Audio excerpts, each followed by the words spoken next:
मुंबई में एक धारावी इलाका था जहाँ पर सब झोपड़पट्टी बनाकर गरीब लोग रहा करते थे। उस इलाके में महेश और उसकी बीवी भी रहा करते थे। उसका एक 10 साल का बेटा था जिसका नाम उन्होंने बड़े ही प्यार से अमिताभ बच्चन की वजह से विजय रख दिया था। अरे विजय की मम्मी, रात हो गई है, जरा अपने हाथ के गर्मा गर्म बढ़िया मस्त चाय तो बना दो। अभी बनाती हूँ, तब तक आप विजय के साथ खेलो। तभी वहाँ पर पड़ोस की झोपड़पट्टी में रहने वाली एक 8 साल की बच्ची रागिनी आ गई। अंकल, आप लोग अकेले ही खेलोगे क्या? मुझे नहीं खिलाओगे? रागिनी आओ, हम लोग मिलकर खेलेंगे। विजय, मैं तो मजाक कर रही थी, मैं यहाँ पर खेलने नहीं आई हूँ, मैं तो आंटी से थोड़ा दूध लेने आई हूँ। हाँ बेटा, अंदर आओ, देखो दूध रखा है, जितना चाहिए ले लो। रागिनी अंदर गई, उसने दूध उठाया और वहाँ से जाने लगी। तभी उसने पलटकर विजय की तरफ देखा और मुस्कुराते हुए कहा, विजय, मैं कल दिन में आऊंगी, फिर दिन में हम लोग खेलेंगे। ठीक है रागिनी, लेकिन कल जल्दी उठ जाना, हमें जल्दी स्कूल पहुँचना है। ठीक है विजय, बाय। रागिनी वहाँ से चली गई, लेकिन विजय का पिता महेश और उसकी पत्नी एक दूसरे को देखकर मुस्कुराने लगे। देख रही हो विजय की मम्मी, रागिनी और विजय बहुत अच्छे दोस्त बन चुके हैं। हाँ, देख रही हूँ, विजय बिल्कुल आप पर ही तो गया है। तो इस तरह विजय के परिवार और रागिनी के परिवार वालों की बहुत अच्छी दोस्ती थी। इसी वजह से विजय और रागिनी के बीच भी बचपन से ही बहुत गहरी दोस्ती थी। दोनों एक साथ ही स्कूल आए जाए करते थे। सब अच्छा चल रहा था। तभी एक दिन अचानक वहाँ पर सुनामी लहर आ गई, जिससे वहाँ की सभी झोपड़पट्टियां समुद्र में बह गई। विजय कहीं दूसरी जगह बह गई। बहते बहते विजय अचानक किसी पत्थर से टकरा गया। उसने उस पत्थर को ही अपना सहारा बना लिया। तभी उसने देखा कि उसी पत्थर से लिपट कर रागिनी भी रो रही थी। विजय, मेरे मम्मी पापा बह गए। रागिनी, मेरे मम्मी पापा भी न जाने कहाँ बह गए। चिंता मत करो, हम दोनों एक दूसरे का सहारा बनेंगे। विजय, मेरे मम्मी पापा बह गए। वो तूफान इतनी तेज था कि कई घंटों तक समुद्र की लहरें वहाँ के इलाके को तबाह करती हुई चली गई। बहुत सारे लोग तो समुद्र के अंदर ही दफन हो गए और दोबारा मिले ही नहीं। रागिनी और विजय का परिवार भी नहीं मिला, लेकिन दोनों अपने माँ बाप को ढूंढते रहे, पर वो कभी नहीं मिले। विजय, मेरा इस दुनिया में अब कोई नहीं बचा, अब तुम मेरा साथ कभी न छोड़ना। रागिनी, मेरा भी इस दुनिया में अब कोई नहीं बचा, अब हम दोनों ही एक दूसरे का सहारा बनेंगे और अपनी जिंदगी बिताएंगे। विजय, मेरा इस दुनिया में अब कोई नहीं बचा, अब तुम मेरा साथ कभी न छोड़ना। रागिनी और विजय किसी अनाथ आश्रम में रहने लगे। धीरे धीरे दोनों जब जवान हुए तब आश्रम की देखभाल भी करने लगे। विजय, जो तुम कहोगे मैं वैसा ही करूंगी। ऐसा करते हैं, हम लोग बाहर कहीं नौकरी ढूंढ लेते हैं, फिर कोई छोटा मोटा घर भी बना लेंगे अलग। विजय बाहर इधर उधर नौकरी ढूंढने लगा, लेकिन उसे एक ढाबे पर वेटर की नौकरी मिल गई। विजय, हम लोग बचपन से एक साथ रह रहे हैं, लेकिन अब हम दोनों जवान हो चुके हैं। अगर कोई हमसे पूछेगा कि हम दोनों का रिश्ता क्या है तो हम उन्हें क्या बताएंगे? रागिनी, मेरे मन में भी कई बार ये सवाल आया, पर मैंने तुमसे कभी कहा नहीं। अगर तुम बुरा ना मानो तो मैं इस रिश्ते को एक नाम देना चाहता हूँ। क्यों ना हम दोनों शादी कर लें? क्या तुम मुझसे शादी करोगी? ये भी कोई पूछने की बात है विजय? मैं तुम्हारे अलावा किसी दूसरे अनजान लड़के के साथ शादी क्यों करूंगी? तो ठीक है, मैंने कुछ पैसे इकट्ठे किए हैं, कल ही हम अपने अनाथ आश्रम चलते हैं और सभी को अपनी शादी की बात बता देते हैं। अगले दिन विजय और रागिनी अपने अनाथ आश्रम में गए और अनाथ आश्रम के मालिक को अपनी शादी के बारे में बता दिया। विजय, मैं तुमसे बहुत खुश हूँ। आज तुमने अपने दम पर अपनी जिंदगी की शुरुआत की है। ये बात सभी अनाथ बच्चों को तुमसे सीखनी चाहिए। हम सब मिलकर तुम दोनों की शादी धूमधाम से करेंगे, चिंता मत करो। कुछ ही महीनों बाद बड़े ही धूमधाम से रागिनी और विजय की शादी। दोनों ही उस जंगल में अब बनी झोपड़पट्टी में अपनी जिंदगी बिताने लगे। फिर एक दिन रागिनी ने कहा, विजय, कब तक हम इस तंबू में रहेंगे? मेरा सपना है कि हमारा भी एक अच्छा सा घर हो। विजय जितना भी कमाता था उसमें से आधी पगार वो अनाथ आश्रम में दान दे देता था और जो पैसे बच जाते थे उससे अपनी जिंदगी चलाता था। लेकिन एक दिन वो ढाबा भी बंद हो गया। रागिनी, ऊपर वाले ने हमारे सर से हमारे माँ बाप का साया छीन लिया। उसके बाद हम अपने दम पर कुछ करना चाहते थे तो नौकरी भी चली गई। विजय, ऊपर वाला जब कुछ करता है ना तो उसके पीछे कुछ बहुत बड़ा कारण होता है। विजय और रागिनी आपस में अपनी परेशानियों को लेकर चर्चा कर ही रहे थे कि तभी वहाँ पर नगर निगम वाले उनके घर आ टपके। तुम दोनों कल ही अपना तंबू हटाकर यहाँ से जगह खाली कर देना। ये जगह सरकार की है, ना कि तुम्हारे बाप की। देखिए, आपको जो भी कहना है प्यार से भी तो कह सकते हैं। बाप पर जाने की क्या जरूरत है? हाँ ठीक है, कल तक अपने तंबू हटा लेना, वरना मैं जबरदस्ती या बुलडोजर चलवाना पड़ेगा। इतना कहकर वो लोग वहाँ से चले गए। तभी थोड़ी देर बाद अनाथ आश्रम का मालिक भी उनके पास आ गया। विजय बेटा, किसी ने जानबूझकर हमारे अनाथ आश्रम में ड्रग्स और अफीम रख दिया और हमारे अनाथ आश्रम पर रेड पड़ गई। वो जगह हमसे सरकार ने छीन ली है। उस आश्रम में रहने वाले सभी बच्चे एक बार फिर से अनाथ हो गए। देखो सारे बच्चे बाहर खड़े हैं, बेचारे कहाँ रहेंगे। कहाँ विजय अभी तक रागिनी के साथ मिलकर अच्छे अच्छे सपने देख रहा था। एक ही पल में सारे सपने चकनाचूर हो गए। बाबा, वो सिर्फ अनाथ आश्रम ही नहीं था, बल्कि हम जैसे अनाथ बच्चों का एक परिवार था। तो हमारा भी फर्ज बनता है इन अनाथ बच्चों की मदद करना। विजय, यहाँ तो हम रह नहीं सकते। चलो हम लोग कहीं दूसरी जगह डेरा डालते हैं, फिर उसके बाद सोचते हैं कि आगे क्या करना है। हाँ रागिनी, तुमने सही कहा। विजय और रागिनी ने अपना सामान उठाया। सभी पैदल ही आगे की राह तलाशने लगे। काफी दूर चलने के बाद जब वे शहर से बाहर निकल गए तो एक पहाड़ी इलाके में उन्हें एक सुनसान जंगल दिखाई पड़ा। बाबा, ये इलाका बहुत सुनसान है। इस पहाड़ी इलाके में हमें कोई भी परेशान करने नहीं आएगा। हम यहीं पर अपना डेरा डाल सकते हैं। हाँ विजय बेटा, तुमने सही कहा। रात में विजय और रागिनी अपनी झोपड़पट्टी के अंदर आगे के बारे में बात करने लगे। रागिनी देखो, एक पल में क्या से क्या हो गया। आज हमारी सुहागरात थी। मैंने सोचा था कि मैं खूब पैसे कमा लूंगा और हमारा भी शानदार बेडरूम होगा, हमारा भी बहुत अच्छा बंगला होगा जिसमें मैं सभी अनाथ बच्चों को रखूंगा। पर सारे सपने टूट गए। यही सब बातें करते करते विजय और रागिनी सो गए। तभी अचानक रागिनी और विजय दोनों को एक साथ एक सपना आया। उनके सपने में महेश के माता पिता और रागिनी के भी माता पिता थे। बच्चों, हमें जानकर बहुत खुशी हो रही है कि तुम दोनों ने आपस में शादी कर ली और अपने साथ साथ बहुत सारे अनाथ बच्चों की देखभाल कर रहे हो। इसीलिए परमात्मा ने हमें तुम्हारी मदद करने के लिए भेजा है। तभी अचानक पीले रंग की बहुत तेज रोशनी हुई, लेकिन जब उन लोगों ने अपनी आंखें खोली तब वो लोग उस झोपड़पट्टी में नहीं बल्कि सोने और चांदी के बेड पर थे। विजय सोने के बेड पर था और रागिनी चांदी के बेड पर। विजय, ये सब क्या हो गया? मेरे सपने में हमारे माँ बाप आए थे। क्या तुमने भी ऐसा सपना देखा? हाँ रागिनी, मेरे सपने में भी हम दोनों के माँ बाप आए थे और ये चमत्कार उन्होंने किया है। चलो बाहर चलकर देखते हैं। विजय और रागिनी जब बाहर निकले तब उन्हें अपनी आंखों पर भरोसा ही नहीं हुआ। बाहर से उन्होंने देखा तो एक बहुत बड़ी हवेली बनी थी। बच्चों, तुम दोनों ने मौत से लड़कर खुद को तो बचाया ही और एक दूसरे का साथ दिया। बचपन से तुम दोनों ने अपनी दोस्ती नहीं छोड़ी। यहाँ तक कि हमारे अनाथ बच्चों को भी तुम लोग पाल रहे हो। इन सब का फल तो तुम्हें मिलना ही था। विजय, मैंने कहा था ना कि ऊपर वाला जो भी करता है अच्छे के लिए करता है। भगवान ने हमारे माँ बाप के जरिए ये चमत्कार किया है। इस हवेली में धन दौलत सब कुछ है। विजय ने उस हवेली में एक अनाथ आश्रम और एक बहुत बड़ा होटल खोल लिया और खुशी खुशी अपनी जिंदगी बिताने लगे।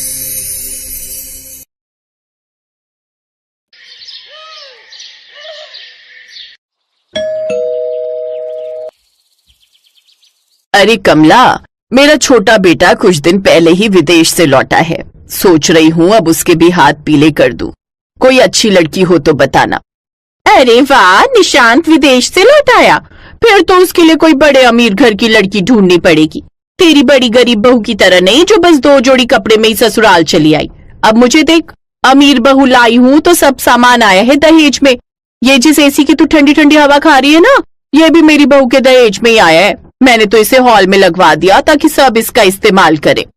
चलो बढ़िया है, एक मैं हूँ जिसकी गरीब बहू कुछ नहीं लाई। लेकिन अब तो मेरी सारी उम्मीदें अपनी छोटी बहू से ही है। तू कोई अच्छी अमीर घर की लड़की ढूंढना मेरे निशांत के लिए। अरे तुम चिंता मत करो, निशांत के लिए तो मैं एक बड़े घर की लड़की का रिश्ता ही लेकर आऊंगी। ऐसे ही समय बीता। एक रोज कमला एक बड़े घर की लड़की का रिश्ता निशांत के लिए लेकर आती है। देख तो विमला, लड़की कितनी सुंदर है, ऊपर से अमीर घर से भी है, अपने माँ बाप की इकलौती है, खूब दहेज मिलेगा। बोल तो बात करूं। अरे नेकी और पूछ पूछ, तू जल्दी से बात बढ़ा, हम कल ही चले जाएंगे देखने। विमला एक लालची औरत थी। उसके बड़े बेटे ने अपनी पसंद की गरीब लड़की से शादी की थी, इसलिए उसके दहेज में कुछ नहीं आया था। इसलिए विमला हमेशा उससे नाराज रहती थी और अब उसने ठान लिया था कि वो अपने छोटे बेटे के लिए बड़े घर की लड़की ही लाएगी। बात आगे बढ़ी। फिर वो अपने बेटे के लिए सोनिया को दुल्हन बनाकर घर ले आई। आओ मेरी प्यारी बहू, इस घर में तुम्हारा स्वागत है। हाय कितनी सुंदर है मेरी छोटी बहू, बिल्कुल परियों जैसी। सोनिया दहेज में खूब सारा सामान लेकर आती है, जैसे एसी, फ्रिज, वॉशिंग मशीन और भी बहुत सा सामान। विमला अपनी लोभी आंखों से वो सब देखती है तो खुश हो जाती है। फिर विमला उसे उसके कमरे में ले जाती है। ओफो, इस कमरे में तो एक एसी भी नहीं है। मैं इस कमरे में कैसे रहूंगी? माँ जी, आप जल्दी से मेरे दहेज में आया हुआ एसी मेरे कमरे में इंस्टॉल करवा दीजिए। बहू, तुम्हारे कमरे में एसी? लेकिन मैं तो सोच रही थी इसे हॉल में लगवा दूं। वो क्यों भला? ये एसी मेरे पापा ने मेरे लिए दिया है, और वैसे भी मैं अपने ससुराल में कोई समाज सेवा करने नहीं आई हूँ। और हाँ, वो टीवी भी मुझे बड़े टीवी वाले स्क्रीन पर देखने की आदत है, इस छोटे से टीवी में नहीं। अच्छा ठीक है बहू, जैसा तुम कहो। विमला सोनिया के कमरे में आया हुआ एसी, फ्रिज और टीवी रखवा देती है। ऐसे कुछ दिन बीतते हैं। जहाँ अमीर सोनिया सारा दिन अपने कमरे की ठंडी हवा में बैठती, तो वहीं उसकी जेठानी रजनी घर के कामकाज में लगी रहती। एक रोज गर्मी में सारा दिन काम करके रजनी का गला सूखने लगता है। गर्मी में काम करके गला सूखने लगा है, ठंडा पानी पीने की इच्छा हो रही है। रजनी सोनिया के कमरे में जाकर फ्रिज से पानी निकालकर पीने लगती है। आहा, ठंडा पानी पीकर कितना सुकून मिला है। लेकिन तभी सोनिया बाहर से शॉपिंग करके आ जाती है। आहा, ठंडा पानी तो बड़े मजे से पिया जा रहा है, लेकिन जरा मेरा कमरा तो देखो कितनी बुरी तरह फैला है, इसे ही साफ कर देती। देवरानी जी, मैं? हाँ, तुम कर भी दोगी तो क्या चला जाएगा तुम्हारा? ठीक ही तो कह रही है छोटी बहू, वो बेचारी शॉपिंग करके थक कर आई है, तो तुम उसका कमरा साफ कर दोगी तो कौन सा गुनाह हो जाएगा। चल अब जल्दी से इसका कमरा साफ करके झाड़ू लगा दे, और हाँ, फिर फिनाइल डालकर पोछा भी लगा देना। जी माँ जी।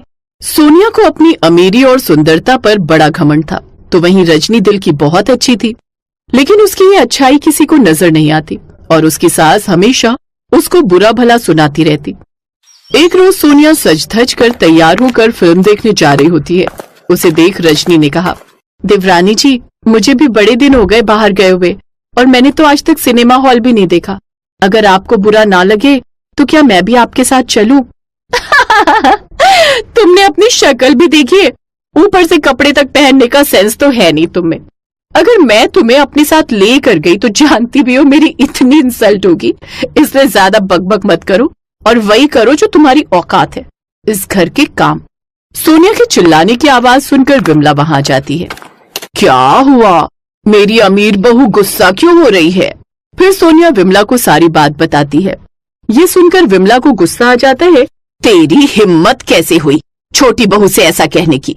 अरे तूने अपनी काली शक्ल देखी भी है? ना जाने वो कौन सी मनहूस घड़ी थी जो मैं तुझे अपने घर की बहू बना कर ले आई। चल जा, घर में इतने सारे काम पड़े हैं, उन्हें खत्म कर, फिल्म देखने जाएगी मनहूस कहीं की।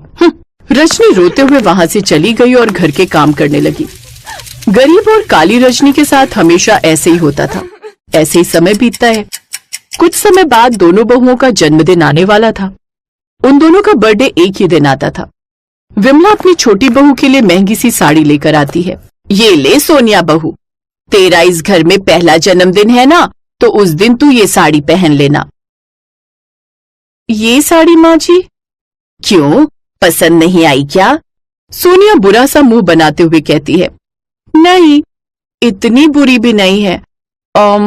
लेकिन वो क्या है ना, शादी के बाद ही मेरा पहला बर्थडे है ना, तो डैड ने मेरे लिए स्पेशल चांदी का सूट बनवाया है एक महंगे फैशन डिजाइनर से, तो इस बार तो मैं वही पहनूंगी।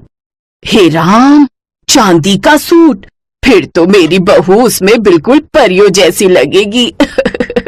घर के कामों में लगी हुई रजनी उनकी बातें सुन रही थी। उसे ये जानकर बहुत बुरा लगता है कि उसकी सास उसके लिए कुछ भी नहीं लाई। जन्मदिन तो मेरा भी है, लेकिन माँ जी मेरे लिए आप कुछ नहीं लाई। अगर एक सस्ता सा सूट मेरे लिए भी ले आती तो मुझे कितना अच्छा लगता। ए काली कलूटी गरीब कहीं की, तुझे कितनी बार समझाया है तू इस घर की नाम की बहू है, लेकिन औकात तेरी नौकरानियों जैसी है। आहा, सूट चाहिए महारानी को, जैसे तेरे बाप ने तो मुझे संदूक भरकर खजाना दिया है ना। और अब मुझसे खुद को कंपेयर करना बंद करो। और हाँ, माँ जी ने मेरे पहले बर्थडे के लिए बहुत सारे लोगों को इनवाइट किया है, तो जन्मदिन के दिन सारे घर की सफाई करके उसको सजाकर और अच्छे अच्छे पकवान बनाकर तुम यहाँ से निकल जाना, समझी? क्योंकि मैं नहीं चाहती कि मेरी फ्रेंड्स को पता चले कि तुम जैसी गरीब और काली औरत मेरी जेठानी है। उस दिन रजनी बहुत रोती है। उसका पति मनीष दूसरे शहर में नौकरी करता था, इसलिए उसकी तरफदारी करने वाला वहाँ कोई नहीं था। सुबह जल्दी उठकर रजनी सारे घर की सफाई करती है, फिर सारे घर को दुल्हन की तरह सजाती है, जिसके बाद वो तरह तरह के पकवान बनाती है। अपने बर्थडे पर सोनिया अपने पापा का दिया हुआ चांदी का सूट पहनती है और सज धज कर तैयार हो जाती है तो वहीं बेचारी रजनी पुरानी सी साड़ी पहने हुए होती है। अरे वाह, मेरी बहू तो आज इस चांदी के सूट में बिल्कुल चांद का टुकड़ा लग रही है। हाय, नजर ना लगे इसे किसी की। जन्मदिन बहुत बहुत मुबारक हो बहू। थैंक यू माँ जी। और तू, सारा काम हो चुका है तो तुम्हारी अब यहाँ कोई जरूरत नहीं है। अब तुम यहाँ से चली जाओ और जब पार्टी खत्म हो जाए तब अपनी ये मनहूस सी शक्ल लेकर चली आना सफाई करने। रजनी अपनी किस्मत को कोसती हुई घर से निकल जाती है। कुछ दूर चलकर वो जंगल में पहुंच जाती है और थक हार कर एक पेड़ के नीचे बैठ जाती है। मेरे काले और गरीब होने के कारण मेरी सास और देवरानी मुझसे कितनी नफरत करती है। हर पल मुझे ताने देती हैं। वो खुद से ये सब बातें कर ही रही होती है कि तभी उसकी नजर सामने फंसे एक खरगोश पर जाती है जो कि दलदल में फंसा हुआ होता है और डूबने ही वाला होता है। अरे ये क्या, ये तो इसमें डूब जाएगा, मुझे इसकी जान बचानी होगी।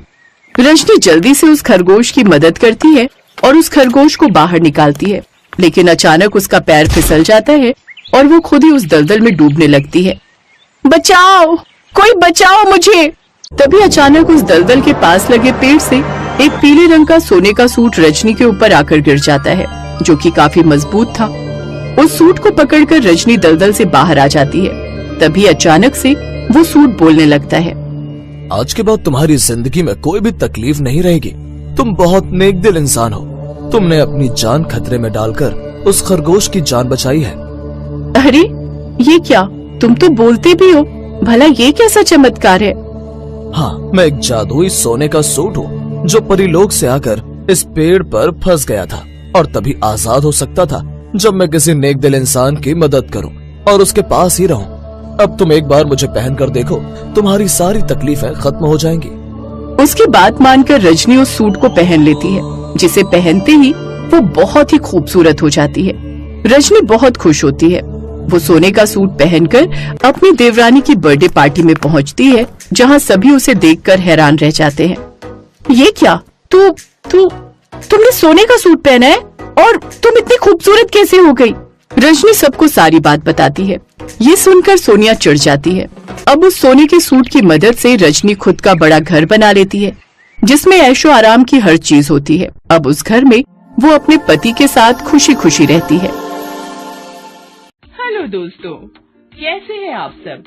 हमारी कहानियाँ देखने के लिए हमारे चैनल को सब्सक्राइब कीजिए और हाँ, बेल आइकॉन पर क्लिक करना मत भूलिएगा।